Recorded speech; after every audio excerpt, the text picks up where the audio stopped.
الحمد لله الذي أرسل رسوله بالهدى ودين الحق ليظهره على الدين كله ولو كره الكافرون رفيع الدرجات ذو العرش يلقي الروح من أمره على من يشاء وأصلي وأسلم على سيدنا محمد آخر إرسال السماء إلى الأرض أذن الخير ولسان الصدق المبلغ عن الحق مراده من الخلق اللهم صل وسلم وبارك على سيدنا محمد في الأولين وصل وسلم وبارك على سيدنا محمد في الآخرين وصل وسلم وبارك على سيدنا محمد في الملأ الأعلى إلى يوم الدين عدد معلوماتك ومداد كلماتك كلما ذكرك الذاكرون وغفل عن ذكره الغافلون وارض اللهم عن ساداتنا أبي بكر وعمر وعثمان وعلي وعن الصحابة أجمعين وعن التابعين وتابعيهم بإحسان إلى يوم الدين اللهم أكرمنا بنور الفهم وافتح علينا بمعرفة العلم وأخرجنا من ظلمات الوهم وسهل أخلاقنا بالحلم وارزقنا حلاوة الإيمان وصدق الإخلاص في كل حال. Chers frères, chères sœurs, assalamu alaikum wa rahmatullahi ta'ala wa barakatuh.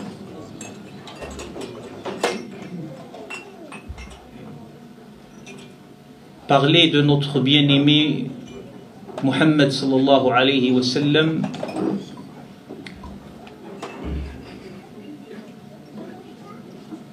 relève de l'honneur qu'Allah subhanahu wa ta'ala offre à ses serviteurs. Allah nous honore en nous permettant de parler de la meilleure de ses créatures, en l'occurrence Muhammad sallallahu alayhi wa sallam.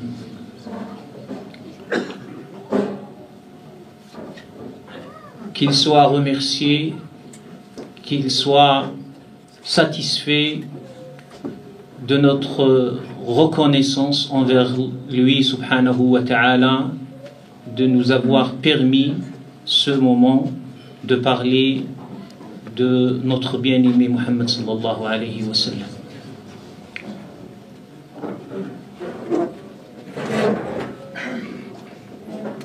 Pour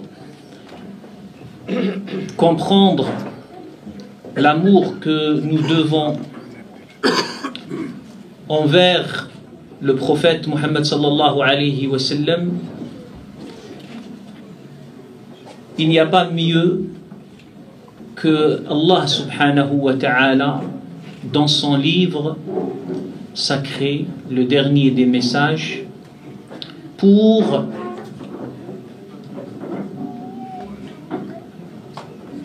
avoir une bonne approche, une bonne compréhension de cet amour du prophète sallallahu alayhi wa sallam. Dans le Coran,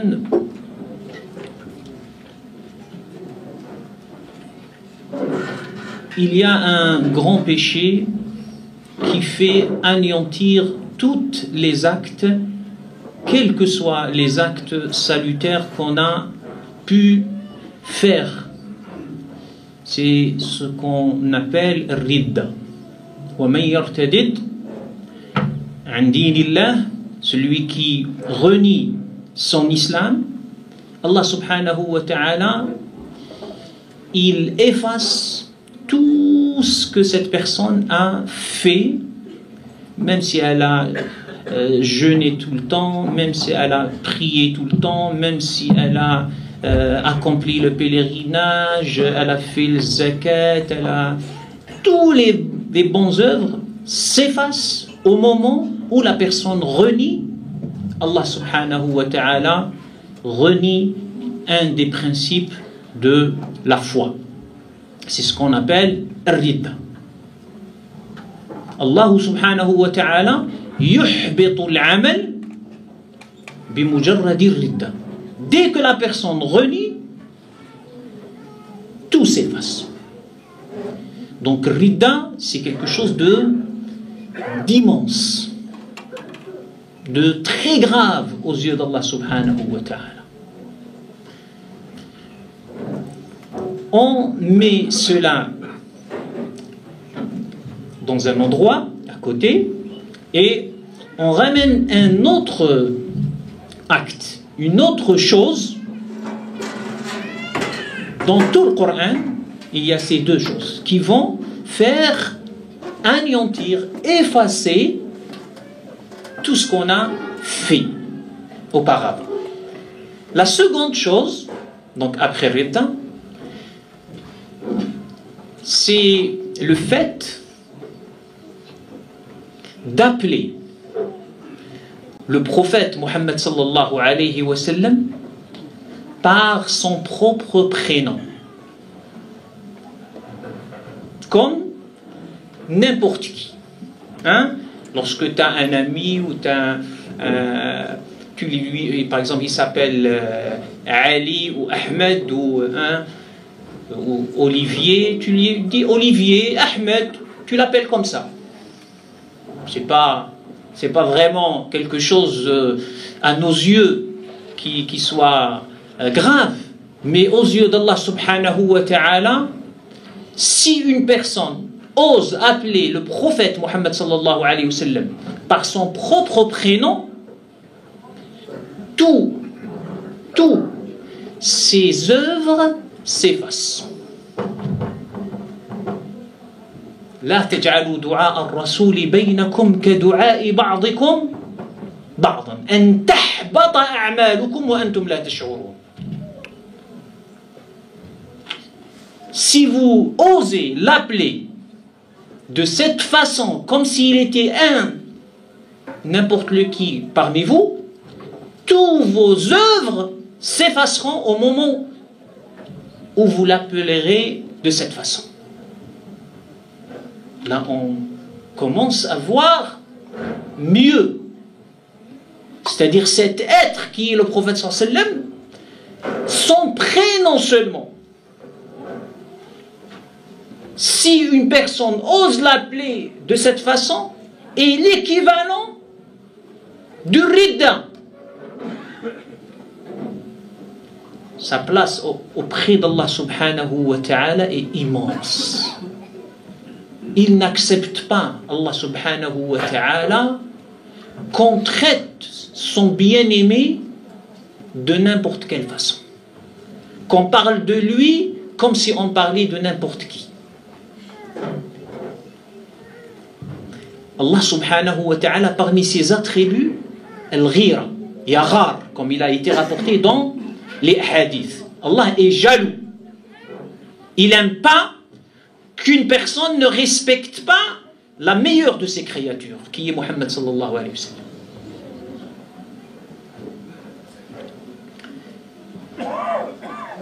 Le premier qui va entrer au paradis, les êtres humains ont existé de Adam jusqu'à la fin des temps, mais donc avant le prophète Muhammad sallallahu alayhi wa sallam, il y avait des nations, des prophètes, des messagers, mais aucun de ceux qui l'ont précédé n'entrera avant lui au paradis. C'est lui qui inaugurera l'entrée au paradis. Donc l'inauguration du paradis dépend de Muhammad sallallahu alayhi wa sallam. C'est lui qui a cette clé du paradis.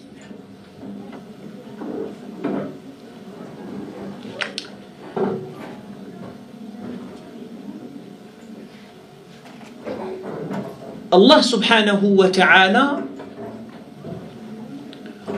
dans le Coran, lorsqu'il nous parle de quelque chose d'incomparable, il la qualifie de azim. Cette qualification, et donc souvent on peut la traduire immense, grandiose, mais si on veut vraiment prendre en compte l'exégèse coranique, nous devons la traduire par incomparable. C'est là l'utilisation coranique.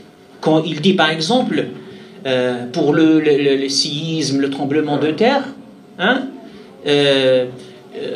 lorsqu'il est question d'un tremblement ordinaire, il ne le qualifie pas de azim. Par contre, lorsqu'il s'agit des tremblements de la fin des temps, il le qualifie par azim. Inna zalzalat as-sa'ati shay'un azim. Et donc, cette qualification veut dire incomparable. Ce que vous avez connu n'est pas ce tremblement de terre de la fin des temps. Et donc, lorsqu'il s'agit du prophète sallallahu alayhi wa sallam, vous avez connu, par exemple, des personnes généreuses. Vous avez connu des personnes sages. Vous avez connu des personnes douces. Vous avez connu des personnes indulgentes. Les qualités qu'on met souvent en valeur. Mais lorsqu'il s'agit de Muhammad sallallahu alayhi wa sallam, il lui dit, Allah subhanahu wa ta'ala, c'est le créateur. Il témoigne avec la formule la plus certaine, la plus confirmée.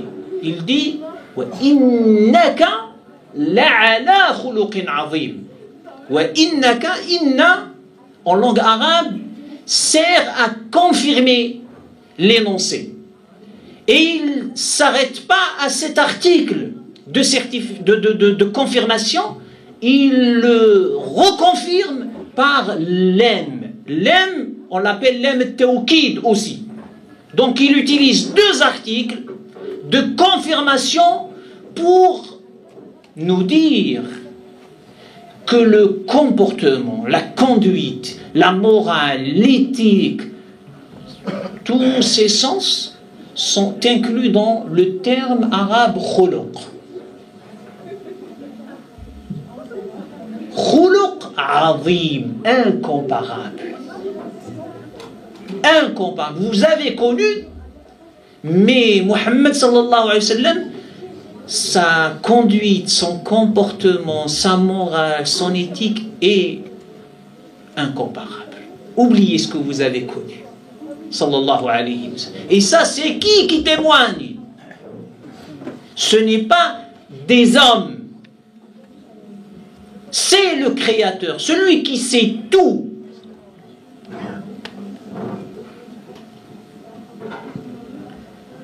Et vous ne trouverez pas ce témoignage pour quiconque d'autre que pour Muhammad sallallahu alayhi wa sallam.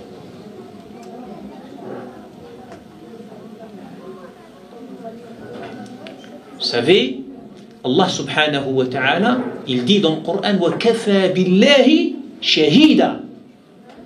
Le témoignage d'Allah suffit. Alors, tous ceux qui ont connu le prophète sallallahu alayhi wa sallam avant qu'il soit prophète, tous s'accordent sur sa bonne conduite, sa moralité, son éthique, sa sagesse, sa clairvoyance, sa fidélité, son honnêteté, sallallahu alayhi wa sallam. On n'a jamais entendu les Qurayshites lui dire ouais mais tu étais tel ou tu étais corrompu ou tel. Non, même en état de guerre, vous imaginez sallallahu alayhi wa sallam, ses ennemis, ceux qui lui faisaient la guerre, ils venaient déposer leurs biens, leurs trésors auprès de lui sallallahu alayhi wa sallam pour qu'il leur conserve leurs biens, parce qu'il savait qu'il était honnête et qu'il était quelqu'un en qui on pouvait, même si on est en désaccord avec lui, on est ses ennemis, il ne va pas nous trahir. Sallallahu alayhi wa sallam. Vous imaginez? Ces gens-là, ils ont témoigné pour lui, sallallahu alayhi wa sallam. Ceux qui l'ont côtoyé, souvent, en général, lorsqu'on s'approche d'une personne, vous savez, qu'on ne connaît pas quelqu'un, de loin, il y a la réputation, mais lorsqu'on vit avec une personne, surtout dans la durée, la longueur du temps, on découvre certaines choses, il y a les frottements, il y a cette appréciation, cette diminue avec le temps. Ceux qui l'ont côtoyé, tous, chaque fois qu'ils s'approchent plus de lui, il entre plus dans le cercle intime. Leur admiration augmente. Leur amour augmente. C'est pour cela qu'un de nos savants anciens a écrit un livre, il l'a appelé Al-Insan al-Kamil, l'homme parfait. Et il faisait allusion au prophète Mohammed sallallahu alayhi wa sallam.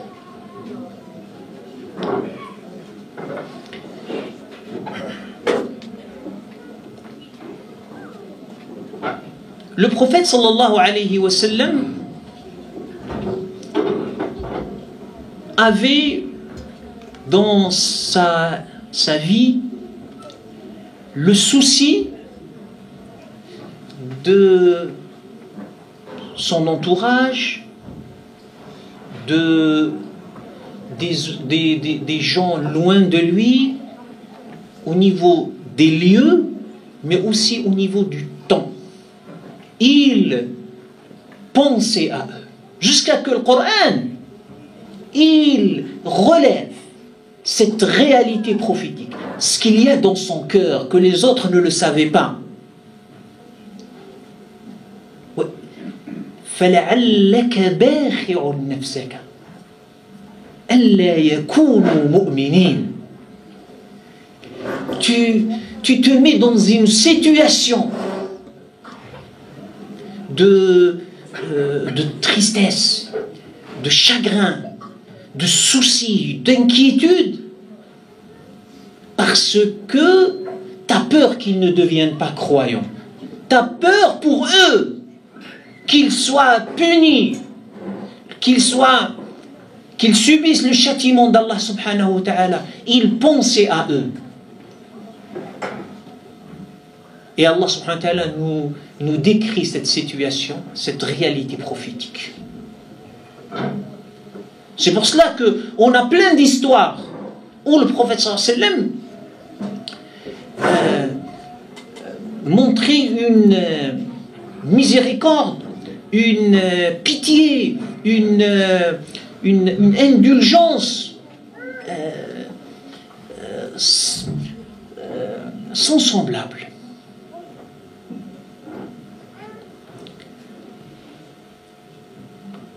Le prophète sallallahu alayhi wa sallam nous a enseigné lorsqu'on entend l'adhan,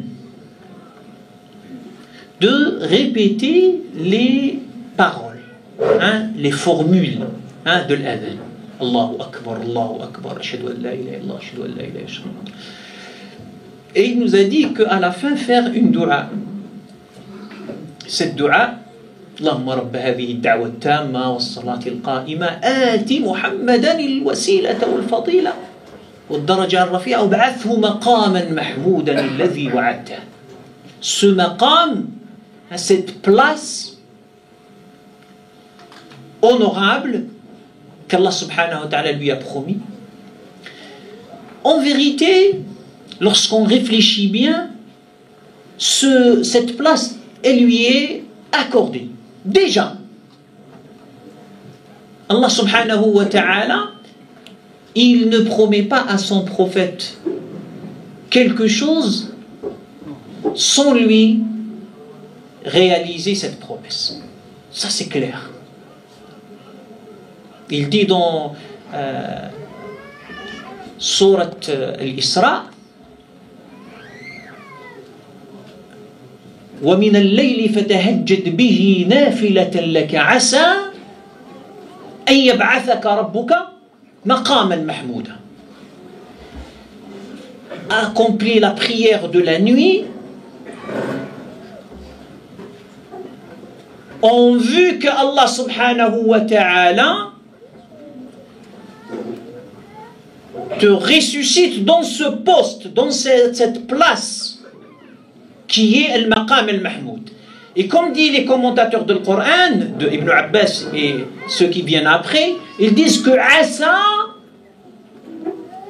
lorsqu'il est lié à Allah subhanahu wa ta'ala, c'est le réalisable confirmé. C'est-à-dire, Asa en langue arabe, ça peut se faire comme ça peut ne pas se faire. Mais lorsqu'il est lié à Allah subhanahu wa ta'ala, c'est que cette chose, cet acte va se faire certainement. Asa rabbuhu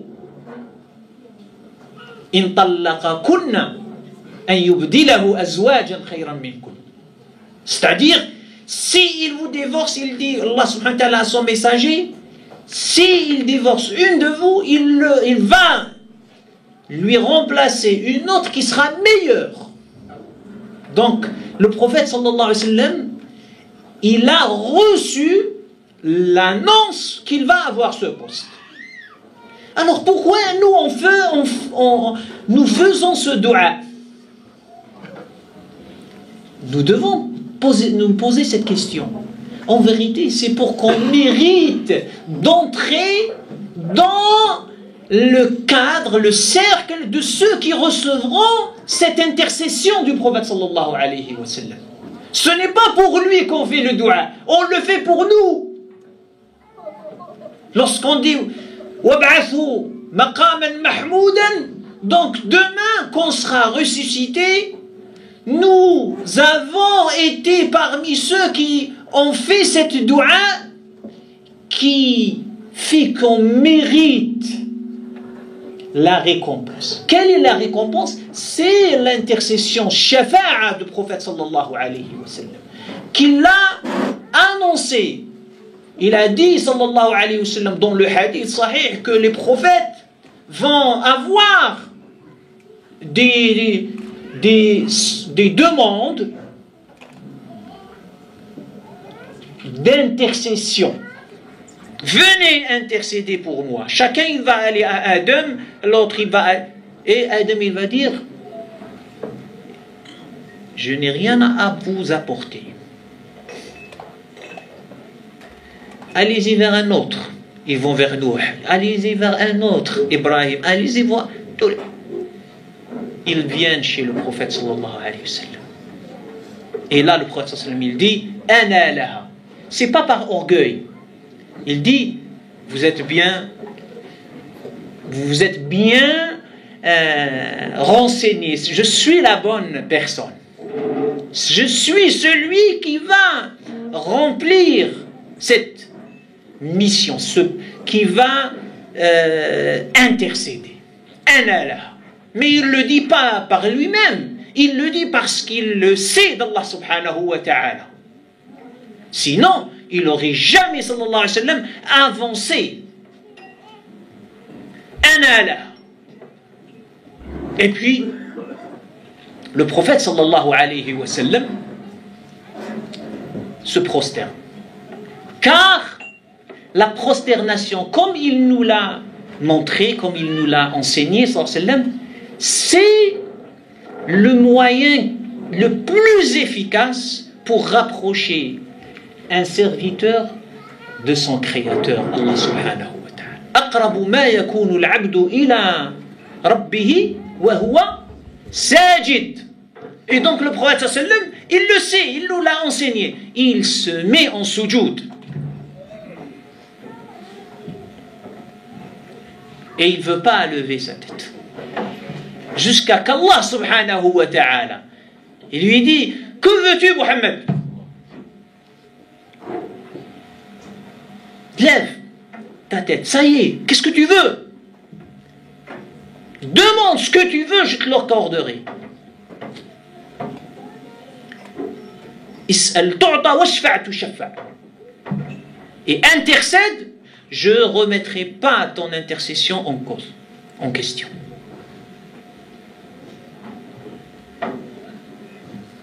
Et Allah, le prophète sallallahu alayhi wa sallam, il intercédera.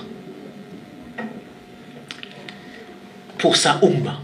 Il dit ummati, ummati. Oh Allah, ma communauté. C'est quoi la communauté? Tous ceux qui l'ont suivi. Ceux qui l'ont suivi, minhum sabiqun bil khayrat, wa minhum muqtasid, wa minhum zalimun li nafsih. Parmi ceux qui ont suivi le prophète sallallahu alayhi wa sallam et qui continuent de le suivre, il y a ceux qui vont être des bons musulmans. Rares sont leurs péchés. Et lorsqu'ils commettent un péché, ce sera un péché mineur. Ils sont au plus haut degré de la piété et de la proximité avec notre Seigneur. Il y en a toujours dans la Ummah de Mohammed. Comme est rapporté dans le hadith de Muslim, radiyallahu an Sayyidina Uwais al-Qarani. Uwais, ce n'est pas un compagnon du prophète sallallahu alayhi wa sallam. Mais le prophète a parlé de lui. Il a dit, vous allez peut-être rencontrer un homme que Allah subhanahu wa ta'ala exauce ses doigts. Il n'a pas rencontré, Ouïs n'a pas rencontré le prophète sallallahu alayhi wa sallam. Mais le prophète sallallahu alayhi wa sallam a annoncé qu'il y a dans la Ummah, dans ceux qui vont venir après lui, quelqu'un, s'il lève les mains, Allah il exauce son doigt. Et il y en a. D'ailleurs, des ulama ont écrit des livres sur Mujabu ad-Da'wa. Il y a l'élève de Malik ibn al-Qasim, rahimahullah, l'Utaqi, qui a côtoyé 21 ans Imam Malik. Il disait qu'il était Mujab ad-Du'a. C'est des hommes d'Allah subhanahu wa ta'ala. Et les commentateurs du hadith, ils disent que ce hadith et autres montrent que il y a dans la Ummah de Muhammad sallallahu alayhi wa sallam toujours, dans chaque époque, dans différents lieux, des gens qui atteignent des degrés très très élevés de piété. Comme les compagnons du prophète. L'ensemble des compagnons n'est jamais reproduit. Cette génération, dans son ensemble, on l'aura jamais. C'est la génération éduquée par le prophète sallallahu alayhi wa sallam. Mais à titre individuel, on aura toujours des musulmans très bons dans leur islamité qui vont atteindre des degrés très élevés, qui se rapprochent des grands compagnons du prophète sallallahu alayhi wa sallam. Et Ouais faisait partie de ces gens. Jusqu'à que Omar ibn Khattab allait dans les rangs de ceux qui venaient de Yémen se renseigner. Est-ce qu'il y a parmi vous une personne qui a... Parce qu'il avait les signes de ce personnage.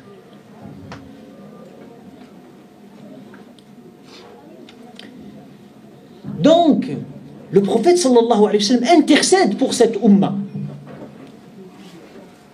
Elle habite son cœur. Et Allah subhanahu wa ta'ala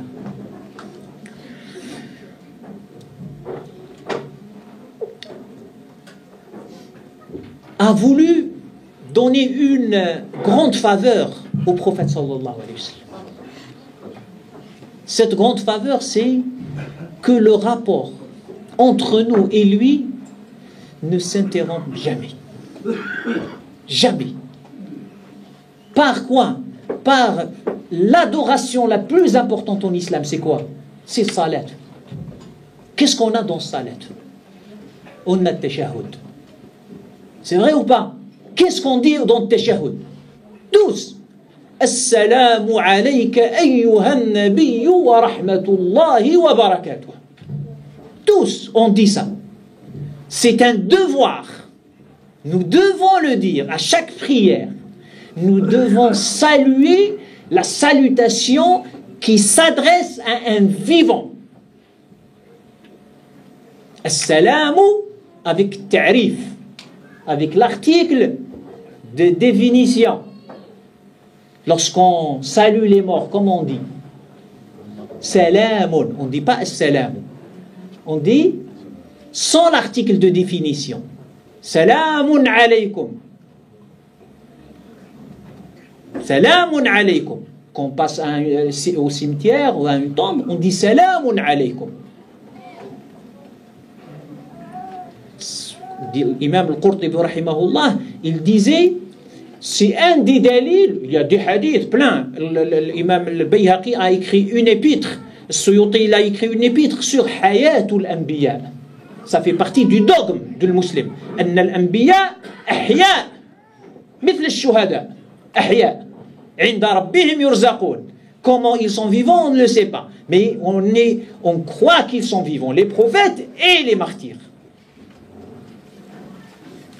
Et dans salat, on dit Assalamu alayk, donc on s'adresse à lui comme étant un vivant et non pas comme étant un mort. Et c'est pour cela que nos ulama nous disent, parmi les adab, fins, de ne jamais dire j'ai visité la tombe du prophète. Tu ne vas pas visiter la tombe, tu vas visiter le prophète. Sallallahu ala sayyidina Muhammad. Et donc, Allah subhanahu wa ta'ala a fait cette faveur pour le prophète Muhammad sallallahu alayhi wa sallam. Que les croyants, jusqu'à la fin des temps, s'adresseront à lui par cette salutation. Qui toujours reconfirme ce lien. Ce lien. On est toujours dans ce salat, on se rappelle de lui, sallallahu alayhi wa sallam. Et puis, on confirme notre attachement à lui par l'adhésion et le témoignage qui est wa ashhadu anna Muhammadan Rasulullah. Vous imaginez? L'islam, être musulman, c'est-à-dire c'est une personne qui a adhéré à la volonté d'Allah subhanahu wa ta'ala, a reconnu Allah subhanahu wa ta'ala, a voulu servir Allah subhanahu wa ta'ala. Ce musulman qui est de Adam jusqu'à la fin des temps existera, Inch'Allah. Et ce musulman, pour qu'il soit musulman, avant la venue de Muhammad sallallahu alayhi wa sallam, il doit le reconnaître. Allah subhanahu wa ta'ala, c'est lui qui a choisi le nom musulman pour tous ceux qui ont adhéré à la soumission à Allah subhanahu wa ta'ala, qui ont accepté de se remettre à Allah, de se soumettre à lui subhanahu wa ta'ala. Huwa sammakumul muslimina min qabl. Huwa, cet article, c'est pour Allah subhanahu wa ta'ala. Certains ont dit c'est pour Ibrahim alayhi wa ala nabiyyina salatu wassalam. Mais l'explication, le commentaire de la majorité des savants, et c'est la bonne explication, huwa, c'est Allah. Huwa sammakum. Parce qu'on a des versets qui montrent que ce terme, il est bien avant. Quand il dit tilka ummatun qad khalat laha ma kasabat wa lakum ma kasabtum, après il dit wa nahnu lahu muslimun. Et donc cette umma de muslimines, tous de Adam, donc le père de l'humanité a reconnu qui? A reconnu Muhammad sallallahu alayhi wa sallam comme étant le prophète, le messager, le serviteur d'Allah. Et s'il ne reconnaît pas Muhammad sallallahu alayhi wa sallam, il n'entrera pas au paradis. Vous imaginez, tous les prophètes,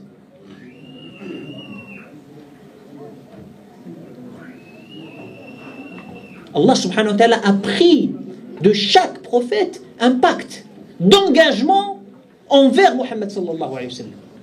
C'est dit dans le Coran, la tansurunna.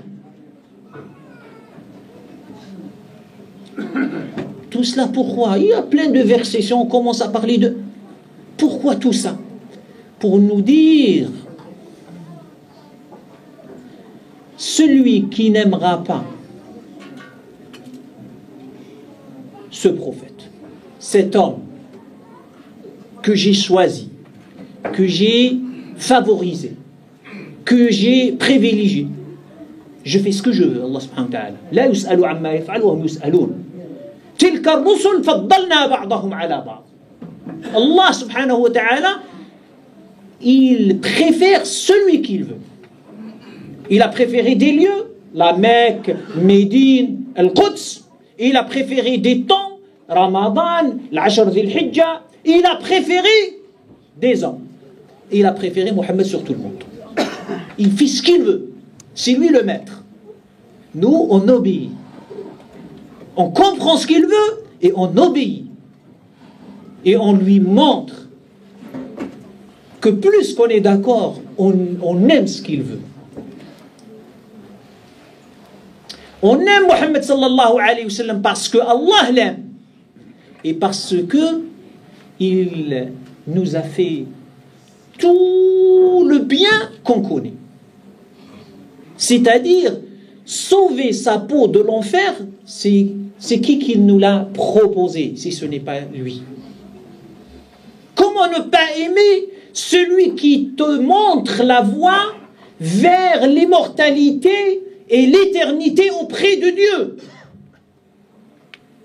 Comment? Si quelqu'un, tu es dans une situation difficile, tu es surendetté par exemple, tu as des gens qui te mettent dans la gêne, tu n'arrives pas à les confronter parce que tu n'as pas préparé leur dû. Il vient un, dans la discrétion, il te donne une enveloppe, il te dit, tu m'oublies, allez, rembourse tes dettes. Comment tu vas être reconnaissant envers celui-là? Tu vas dire, c'est un grand homme. Ah, il m'a sorti d'une... Ça, c'est que d'une affaire de... Imaginez quelqu'un qui te sauve de périr en enfer. Ils n'ont pas une journée, 2 jours, 3 jours, 1 mois, une année, éternellement. Sallallahu alayhi wa ala alihi wa sahbihi wa sallam. Et donc, le prophète sallallahu alayhi wa sallam, Allah l'aime. Il faut qu'on le sache.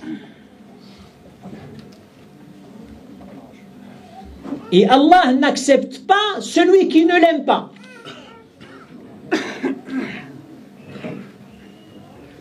Et il dit, Allah subhanahu wa ta'ala, قُلْ إِن كُنْتُمْ تُحِبُّونَ اللَّهِ.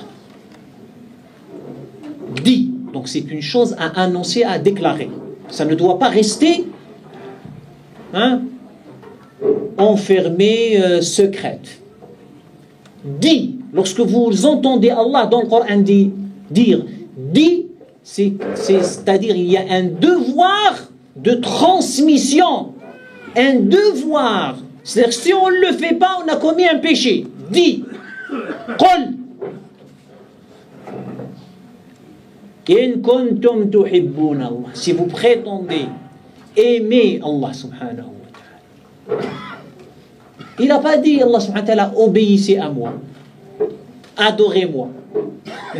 C'est ce qu'on aurait pu entendre, peut-être. Mais Allah subhanahu wa ta'ala nous a renvoyé vers autre chose. قُلْ إِن كُنْتُمْ تُحِبُّونَ اللَّهِ فَاتَّبِعُونِ. Il n'y a qu'une seule voie pour montrer l'amour d'Allah subhanahu wa ta'ala. C'est de suivre les traces du prophète sallallahu alayhi wa sallam. Suivre les traces du prophète sallallahu alayhi wa sallam. Certains le comprennent uniquement dans la forme, dans les lois qui régissent le comportement matérialisé, externe. Alors que le prophète sallallahu alayhi wa sallam, le suivre, veut dire le suivre dans tout, et non pas dans un domaine. Dans tout. Fattabi'ouni. Ensemble. Là, le prophète sallallahu alayhi wa sallam, comme nous dit nos ulama, il a un héritage. Cet héritage, nous devons le conserver et le transmettre aux autres. C'est ça la mission de chaque musulman. Pour sauver au maximum d'autres personnes. Cet héritage, ils disent les ulama, c'est l'ilm, c'est l'amal et c'est l'hal. C'est quoi? L'ilm, le savoir. L'amal, c'est l'action prophétique. 3, c'est l'état spirituel du prophète sallallahu alayhi wa sallam. Certains pensent que tu viens, tu as fait l'odo, tu te diriges vers le Qibla, tu fais Allahu Akbar, la Fatiha, tout ça, ça suffit. Ça ne suffit pas. Les ulama, ils ont débattu sur la validité de la prière s'il n'y a pas le khushu', s'il n'y a pas le recueillement, la concentration dans la prière. Et un grand savant comme Abu Hamid al-Ghazali, rahimahullah, Hujjatul Islam, du 5e siècle de l'Hégire 505, il disait que sans khushu' salat ifasida, batila, elle n'est pas valable. Pourquoi? Parce qu'il a compris qu'il y a autre que la forme de la salat. Il y a ce qu'a habité le cœur du prophète sallallahu alayhi wa sallam. Cette attention prêtée aux versets, aux formules qu'on prononce. Le sens de la pureté, de la purification, de cette direction vers le Qibla, de l'unité, tous ces sens-là, il faut que le musulman les revivifique dans son quotidien, pour revivifier la sunna du prophète sallallahu alayhi wa sallam, pour qu'on se dise on est en train de le suivre. Le prophète sallallahu alayhi wa sallam, le prophète sallallahu alayhi wa sallam, il avait dans son cœur, comme dit le ulama, les actions du cœur et les actions du corps. Il y a amal al-qalb wa amal al-jawarih. Wa amal al-qalbi aham wa a'zam ajran min amal al-jawarih. Bittifaq al-ulama. L'acte du cœur est plus important. L'iman, il est quoi? C'est un acte du cœur. Al-tawadu', c'est quoi? C'est un acte du cœur. Al-hub, l'amour, c'est quoi? C'est un acte du cœur. Al-rahma, c'est quoi? Tout ça, c'est des actes d'adoration. Al-hasad, il est où? Il est dans l'envie, la jalousie, la haine. Où? C'est des actes du cœur qui t'éloignent d'Allah subhanahu wa ta'ala. Le prophète sallallahu alayhi wa sallam avait une conduite du cœur, comme il avait une conduite du corps. On ne va pas le suivre seulement dans les actes du corps et on néglige les actes du cœur. On ne l'a pas suivi dans ce cas-là et on ne mérite pas dans ce cas-là l'amour d'Allah subhanahu wa ta'ala.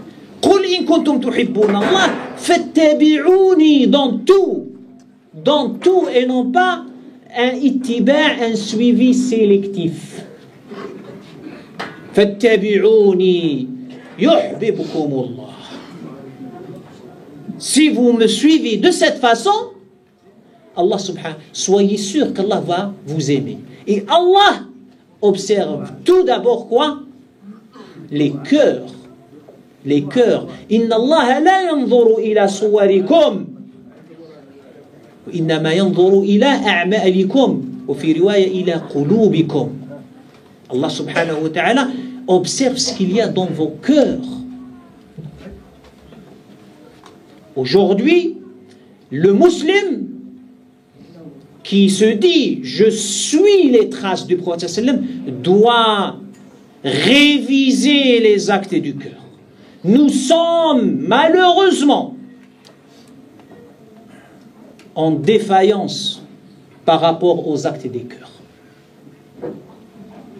On va dans un islam vidé de sa substance, vidé de son esprit, vidé de son âme. Et l'islam, tel qu'Allah subhanahu wa ta'ala le veut, il le sache, Allah subhanahu wa ta'ala, il le sait.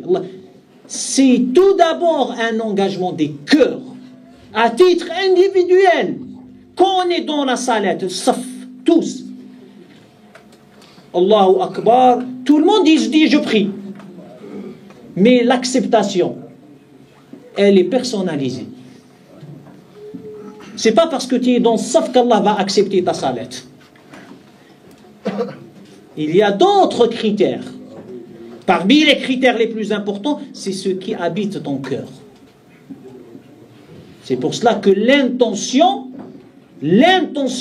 a été mise à cette haute place en islam. Parce que c'est le principal acte du cœur. Innama al-a'mal, tout acte, innama al-a'mal, tous les actes, soit du cœur, soit des corps, dépendent de niyya, de l'intention. Innama al-a'malu bin-niyyat. Cette niyya qu'on trouve dans le début de tous les livres de nos savants, le chapitre de l'Ikhlas, qui revient à chaque fois dans ce n'est pas pour remplir des pages. C'est pour nous enseigner les priorités dans la compréhension et la pratique de l'islam. Donc si on veut qu'Allah nous aime, revenons à suivre le prophète sallallahu alayhi wa sallam, qui mérite notre amour. Donc c'est un suivi avec cœur, avec amour, avec attachement, avec affection, mais dans tout l'héritage du prophète sallallahu alayhi wa sallam. Le savoir, les actions et l'état spirituel. Quand il lisait le Coran, qu'est-ce qu'il vivait le prophète sallallahu alayhi wa sallam? Qu'est-ce qu'il vivait le prophète sallallahu alayhi wa sallam? Aujourd'hui, il y a des musulmans qui peuvent passer un an sans lire le Coran, comme si c'était un loisir. Allah il dit wa umirtu an atluwa al-Qur'an à son prophète. Wa umirtu, c'est un ordre. Umirt an atluwa al-Qur'an. Utlu ma uhiya ilayka min kitabi rabbik. Utlu, c'est un impératif. Et on se dit, donc il faut une révision individuelle. Ne pense pas aux autres. Fais ta propre révision, car tu seras devant Allah seul. Qu'Allah nous préserve tous. Qu'Allah nous fait vivre le fond, la profondeur de notre islam. Notre attachement à Muhammad sallallahu alayhi wa sallam. Qu'il le remercie, qu'il le récompense pour nous. Parce qu'on ne peut pas le remercier, on ne peut pas le récompenser sallallahu alayhi wa sallam de tout ce qu'il nous a apporté. Et de tout ce qu'on attend de lui lorsqu'on le rencontrera, Inch'Allah. Al-Hawd, Inch'Allah, pour qu'on boive de ses mains, Inch'Allah, qu'on n'aura jamais soif et qu'on soit à ses côtés au paradis et qu'on contemple ensemble la face d'Allah subhanahu wa ta'ala fil Jannah. نسأل الله التوفيق والهداية. أحمدك ربي أبلغ حمد وأزكاه وأشمله وأنماه وأثني الخير كله عليك لا أحصي ثناء عليك أنت كما أثنيت على نفسك وأصلي وأسلم على سيدنا محمد الخاتم لما سبق ناصر الحق بالحق وللحق اللهم صل وسلم وبارك عليه وعلى آله وأصحابه وأزواجه وذريته الطيبين الطاهرين وعلى آل كل مسائل التابعين. اللهم اجعل جمعنا هذا جمعا مرحوما وتفرقنا من بعده تفرقا معصوما، ولا تدع فينا ولا منا ولا بيننا شقيا ولا محروما. اللهم بارك لنا فيما رزقتنا وزدنا خيرا منه وقنا عذابك يوم تحشر عبادك. اللهم بارك لنا فيما رزقتنا. اللهم بارك في جهود هؤلاء الإخوة والأخوات. اللهم يا ربي من بنى لك بيتا على الأرض فابن له قصرا في الجنة يا رب العالمين. اللهم يا رب أعلي منازلنا عندك واجعلنا من الوجهاء عندك ولديك يا رب العالمين. اللهم سلمنا وسلم إيماننا وكمل إيماننا وتمم عرفاننا ووجهنا بكلياتنا إليك، ولا تكلنا إلى أنفسنا طرفة عين ولا أقل من ذلك، وأصلح لنا شأننا كله. اللهم أصلح لنا ديننا الذي هو عصمة أمرنا، وأصلح لنا دنيانا التي فيها معاشنا، وأصلح لنا آخرتنا التي إليها معادنا، واجعل الحياة زيادة لنا في كل خير، واجعل الموت راحة لنا من كل شر. اللهم املأ قلوبنا من نورك وعيننا من جمالك وروحنا من بهائك، وأغننا بحلالك عن حرامك وبطاعتك عن معصيتك وبفضلك عمن سواك. واستخدمنا يا سيدي في رضاك. اللهم استخدمنا في رضاك.